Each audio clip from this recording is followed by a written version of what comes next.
कथा कह रहे हैं श्री लखनलाल जी।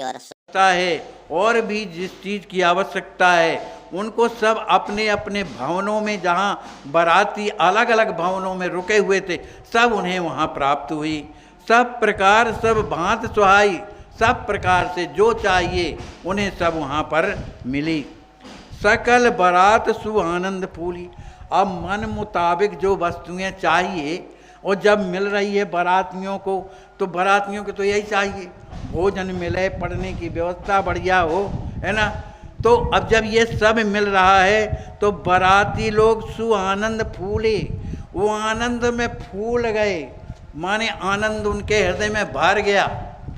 निज सम निंद्रहु नेक न तूले। जो देवराज इंद्र का जो वैभव है उससे भी कहीं ज़्यादा जो है अयोध्यापुरी, जो मिथिलापुरी में बनाई गई है, उनका वैभव इंद्र से तुलना में कम है, माने वहाँ ज़्यादा है। असन शयन सेवन बसन भूषण भोग विलास लख सुरेश लाजत अतहि सची सहित मन हास। उन भवनों में भोजन की व्यवस्था, बढ़िया सुंदर सोने के बड़े बड़े सुंदर पलंग बिछे हुए हैं, सेवन बसन, पहनने के कपड़े भी रखे हैं। मान लो तुम्हारे पास नहीं है, नहीं लेकर के आयो तो पहनो, वहाँ कपड़ों की भी व्यवस्था है। भूषण, अनेक प्रकार के भूषण, है ना, जो गहने हैं वो भी रखे हुए हैं। अनेक प्रकार के भोग विलास की सामग्री है। ये सब को देख करके ऐसा लग रहा है, लख सुरेश लाजत अतहि सची समेत मनवास। इस वैभव को देखकर, इस जो नवीन अयोध्या जो मिथिला में बनाई गई है, उसके वैभव को देखकर सुरेश माने इंद्र और इंद्राणी सची देखकर अति लाजत, अत्यंत लज्जित होती हैं। मनवास माने निराश भी हो रही हैं कि ऐसा वैभव तो हमारे पास भी नहीं। काम सुरभिसुर तर प्रतिभासा देव समान तहाँ बहुदासा किन्नरी नारी नवल गंधर्वी नृत्य गान वह अप्सरवी। उन अलग अलग भवनों में, बोलो वो भवन कितने विस्तार वाला न रहा होगा। आचार्य महाप्रभु लिखते हैं कि काम सुरभ, वहाँ पर काम सुरभ मतलब कामनाओं की पूर्ति करने वाले कामधेनु भी है। सुरतरु माने कल्प वृक्ष भी है। प्रतिभासा, प्रत्येक भवनों में ये कामधेनु और कल्पतरु वृक्ष भी है। देव समान तहाँ बहुदासा, जैसे देवताओं के यहाँ अनेक प्रकार के दास दासियाँ रहते हैं, उसी तरह उन भवनों में कल्प वृक्ष कामधेनु के साथ साथ बहुदासा, बहुत से दास भी हैं, सेवक भी हैं। किन्नर नारी नवल गंधर्वी नित्य गान रिझवें अप्सरवी। वहाँ पर किन्नरियाँ, अप्सराएँ और नवीन गंधर्वियाँ जो हैं नृत्य कर रही हैं और गान भी कर रही हैं, और रिझवें, सबको रिझा भी रही हैं अपनी कला के द्वारा। सोचहि सकल कहाँ हम भाई सुरपुर आबे कुंठ अमाई। भूले सुध सब घर परिवारा मुक्त भये जस सबहि बिकारा। सभी बाराती सोच रहे हैं, भैया सोच ही सकल कहाँ हम भाई, अरे भैया हम कहाँ पर है, उनको जो है समझ में नहीं आ रहा। इतना आनंद है कि सोच में भी समझ में नहीं आ रहा कि हम लोग कहाँ पर हैं। सुरपुर माने हम जो है, सुरपुर माने देवताओं की पुरी में हैं या बैकुंठ में रह रहे हैं, कुछ समझ में नहीं आता है। भूले सुध सब घर परिवार, सभी बाराती लोग अपना घर परिवार सब भूल गए। ऐसे भूले जैसे मुक्त भये जस सबहि विकारा। जैसे मुक्ति लोग, मुक्तवान जो महापुरुष होते हैं, अपना सब प्रकार का जो कुछ उनका वैभव या परिवार होता है भूल जाते हैं, मुक्त हो जाते हैं। इसी तरह से सभी जो है बाराती मुक्त हो गए, उन्हें अपने परिवार तक का होश नहीं, सब भूल गए। कहाहि एक एकन सुख पाई, वैभव जनक अमित है भाई। सत सत इंद्र जाहि इतबारी, अमित कुबेर जाहि बलिहारी।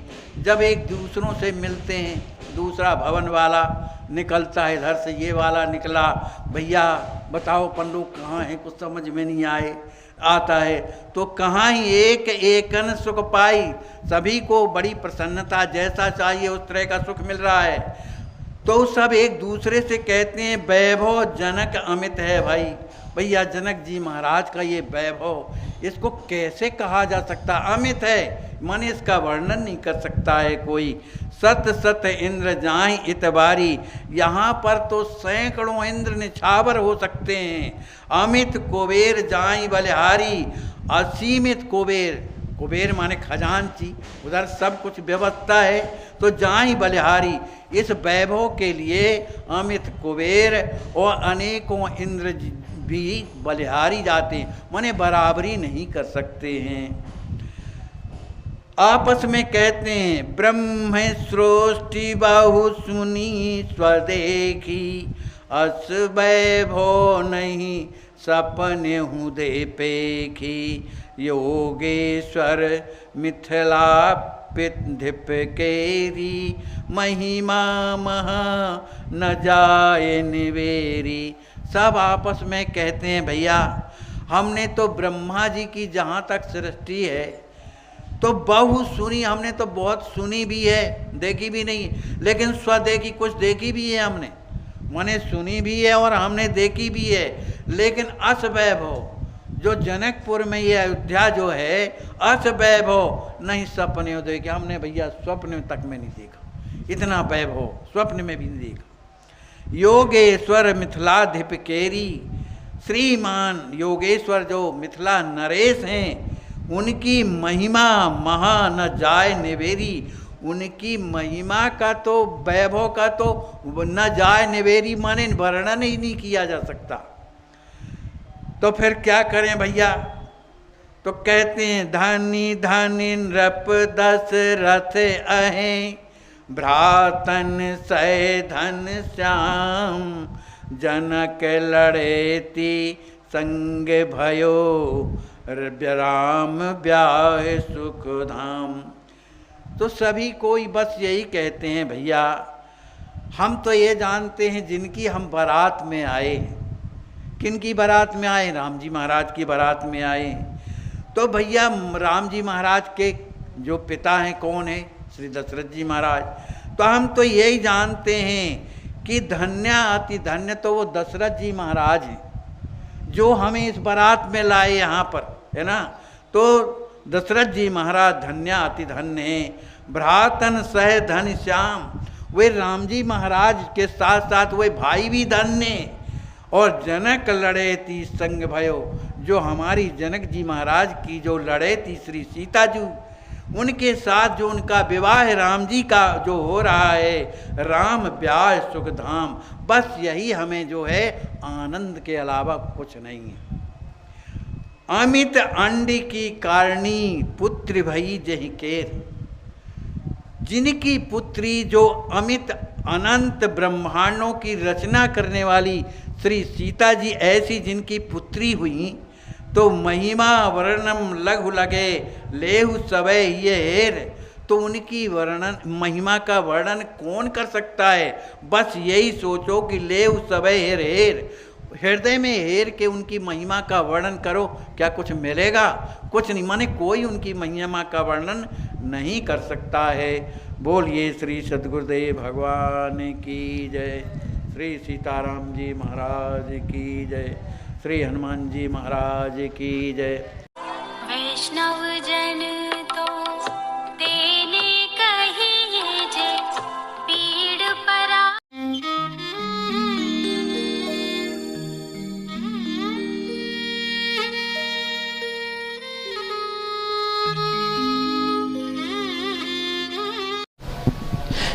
महाराज जी, आपका शुभ नाम क्या है? आप कहाँ रहते हैं?